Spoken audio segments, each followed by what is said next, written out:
안녕하세요. 최근 펀드 손실 뉴스 기사만 나오면 HLB가 끼어들어가서 원치 않더라도 노출이 되는데요. 먼저 HLB의 경우에는 진양곤 회장이 사재를 털어서 손실을 메우기로 했기 때문에 일단락 되었다는 사실을 미리 말씀드립니다. 이러한 펀드 사기 구조를 알아두면은 나중에 이제 같은 방법으로 당하지 않게 대비할 수 있는 그런 조그만 힌트들을 얻을 수 있으니까 공부하는 것도 의미가 있다고 생각을 합니다. 그래서 이제 그 뉴스 기사를 좀 살펴보면요. 여기 PT, 사모펀드, 상장사, 개미 이런 식으로 이제 연결이 되는 연쇄 폰지가 이제 발생을 했다라고 하는데요. 관련 내용을 좀 보도록 하겠습니다.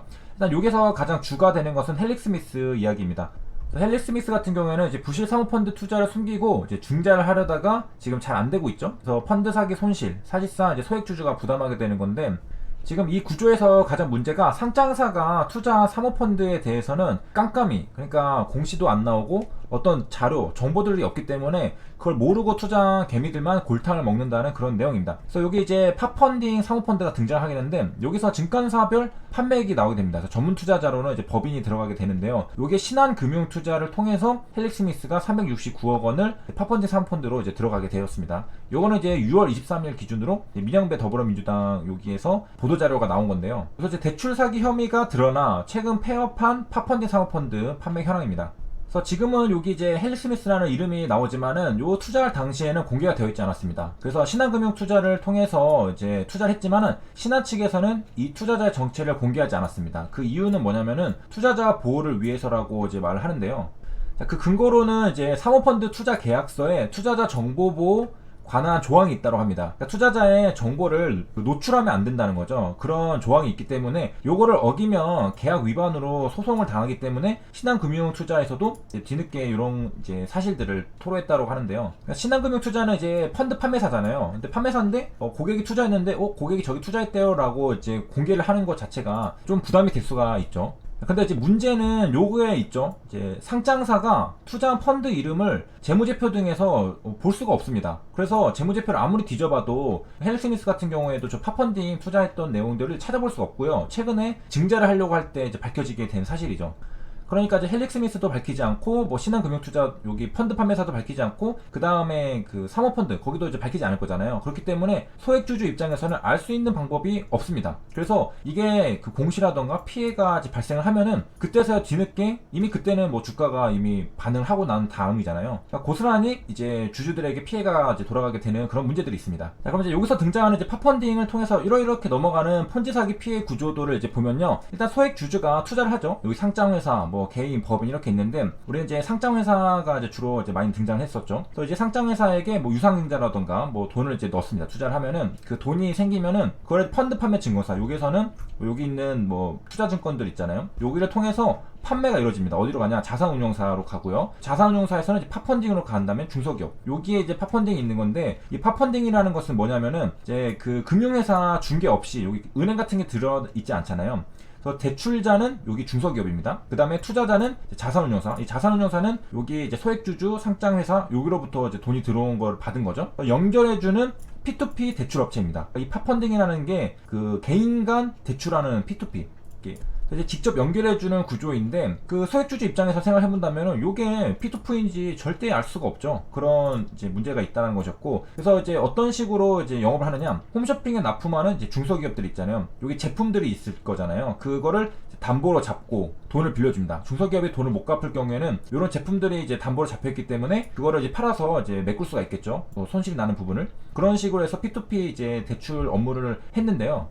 이게 문제가 뭐였냐면은 가짜 대출 상품을 내세웠다는 겁니다. 이거는 이제 사기죠. 여기서부터는. 그래서 이제 얘네는 이제 처음부터 이렇게 하려는 건 아니었고 이게 그 손실이 났는데 그걸 메꿀 수가 없으니까 그때 이제부터 이제 사기를 치기로 이제 마음을 먹은 거죠. 받은 돈으로 기존 투자자에게 이자를 지급하는 요게 폰지 사기죠. 들어온 돈으로 막는 거. 이게 이제 다단계 금융 사기인데. 자, 이렇게 해서 돌려막기에 동원한 금액이 1년 7개월간 540억 원에 이른다고 합니다. 그래서 이제 소액주주로부터 상장사로 돈이 들어가고 사모펀드에 투자를 하면은 요게 이제 P2P 플랫폼으로 연결이 됩니다. 여기서 이제 헬릭 스미스가 이제 문제됐던 것은 사모펀드 투자 손실 발생 가능성을 감추고 소액 주주로부터 신규 투자금을 모집하는 것은 여기서 이제 손실이 발생해서 지금 그 돈이 필요한 거였잖아요. 그래서 사기 피해를 이 소액 주주들, 이 유상증자에 참여하는 소액 주주들에게 전가하는 것이 결과적으로 된다. 그런 내용이었고요. 요즘에 이제 개미들도 굉장히 많이 똑똑해져서 이거 그 돈을 넣을 사람이 없겠죠. 이거 손실 메꾸려고 넣으려는 사람은 이제 별로 없을 겁니다. 그래서 이제 조금 이제 안타까운 얘기지만은 주가가 계속해서 내려가고 있죠. 여기서는 이제 약간 횡보하고 있는데 지금 5만 원대에서 2만 원대로. 그러면 이제 팝펀딩에 대해서 조금 더 알아보면요. 이제 7월 달에 이제 문제가 있었잖아요. 7월 15일에 기사가 나왔습니다. P2P 업체 팝펀딩이 550억대 투자 사기가 있었고 대표 등 3명을 구속 기소했다라고 7월달에 뉴스 기사가 나왔는데 이때 헬릭 스미스가 여기 투자한지는 전혀 알 수가 없었죠. 나중에 밝혀진 사실이거든요. 이런 점에서 보면은 HLB 같은 경우에는 옵티머스 이제 문제가 발생하자마자 바로 이제 진양고 회장님이 유튜브 방송을 통해서 이제 사실들을 알리고서 이제 사지를 털어서 메꾸겠다고 했었죠. 그래서 굉장히 발빠른 대처로 이런 것들은 이제 주주들 입장에서는 굉장히 물론 투자해서 손실 난 거는 굉장히 잘못한 거지만은 그거는 이제 뭐 대놓고 사기를 당한 거니까 뭐 사람의 힘으로 막을 수 있는 건 아니잖아요. 그래서 이제 문제는 이제 발생을 한 건데 거기에 대한 대처는 굉장히 좋았다라고 생각합니다. 그 다음에 이제 이어서 보면요. 여기 이제 그 6개 자산운용사, 개별 투자자 156명 투자금으로 부채 대출금을 돌려막겠다. 이게 폰지 사기가 이제 되는 건데, 이거에서 이제 검찰 조사에서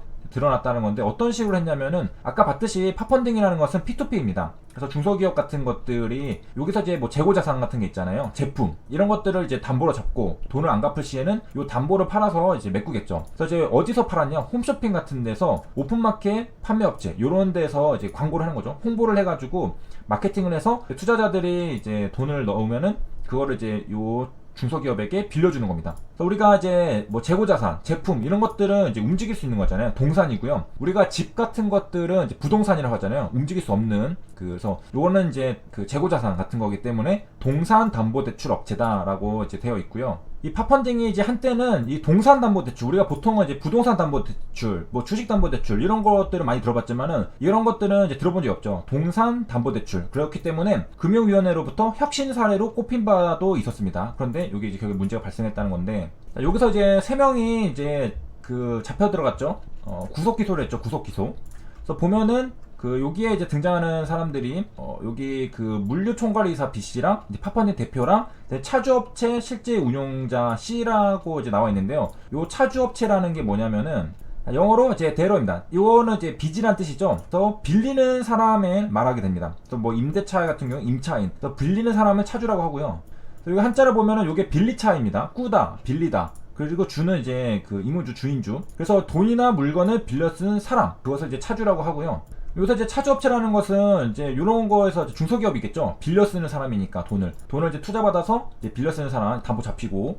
그럼 요 CC는 왜 잡혀 들어갔냐? CC가 여기 팝펀딩 허위 대출에 동원할 차주업체들을 제공했습니다. 그러니까 허위로 이제 제공했기 때문에 그대에서 이제 143억 상당의 투자금 편취에 가담한 혐의. 그러니까 실제로 빌리는 게 아니라 허위로 하는데 이제 가담했다는 거죠. 그래서 돈을 이제 그 펀딩을 받으려면은 그 차주업체도 있어야 되잖아요. 그런 것들 제공했다는 겁니다.